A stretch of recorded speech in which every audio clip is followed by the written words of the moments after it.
كثير يفكر في المستقبل لدرجة القلق أحيانا. والتفكير في المستقبل لترتيباتك ووضع تحسين شؤونك، لا شك هذا أمر إيجابي. الإشكال هو في القلق الذي يصاحب شيء من الخوف، وهذا لا شك أنه ليس من حسن الظن بالله، لأن الله قال في الحديث القدسي: أنا عند ظن عبدي بي، إن ظن بي خيرا فله وإن ظن بي شرا فله. فما تظنه بالله يقع، وحسن ظنك بالله دليل على كمال توحيدك وحسن ظنك بربك سبحانه.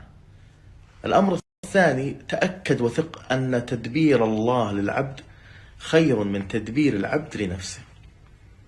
ولو قدر للعبد أن يختار القدر أو أن يكتبه لنفسه ما اختار إلا ما قدره الله عليه. فثق بالله ولا تقلق، وتوكل على العزيز الرحيم الذي يراك حين تقوم.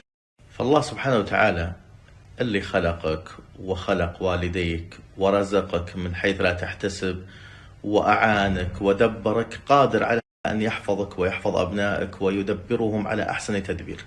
فهو سبحانه كما قال الله عن نفسه: يدبر الأمر من السماء إلى الأرض. ودائما عود نفسك أن تدعو: يا مدبر الأمور أحسن تدبيري فإني لا أحسن التدبير.